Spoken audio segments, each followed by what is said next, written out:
مروف چند مازن بیتن مروف بدوی بخزان خو هیا استازمان کامیران حاجی خلک ولات آلمانیا جیم 21 ساله از کروی عائله ما آوری چند روزه هاتیا دیپورت کردن بو بغداد دیکو باب و برا هر سکش هات ندیره خستن و هات ندیپورت کردن او سری 4 سال و نیو ام ویره و ما چه مشکلی نبود قال حکمتی و مهمیه شولیت خواه بود و مهمیه هر چیزی خواه بود و بصدفه هات نبر درگه مالو دیکا منو برای منو و باب من بشیوه که نمرو وایتید کل خبرن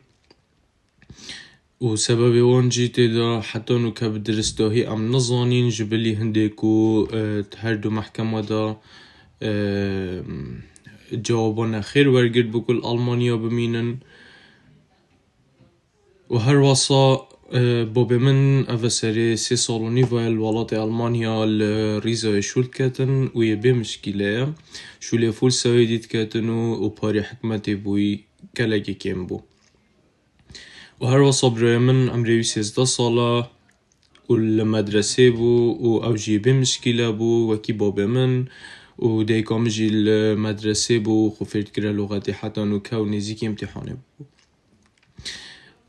وضعي مدفره دا هيفك ما بو دا ديكو بابد منو برای من جي اقامي ورگرن بس بابلي بورين و هات نديپورت کرن و اسبتني هلا مالفيره و مافد مروف هات نشکاندن الفيره مافد عائلي مافد خزاني هات نشکاندن الفيره و هر واساست خوازم نزيكترين وقت اف بابتا بهت ديفچونكا دريش بو بيتا کرن چونكي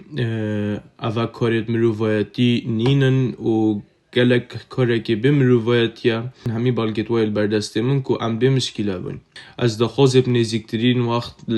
حکومت کردستانی و هر واسه حکومت آلمانیا و قنصلخانه عراقی و قنصلخانه آلمانیا و الهرم دیگم نزیکترین وقت دیفچونه که بو بابت ما بکن و بهتا دیفچون کرن و آیلامن خزانا من دی سابگه نام و چونکه مروف چند مازن بیتن مروف بدوی بخزانا خواهی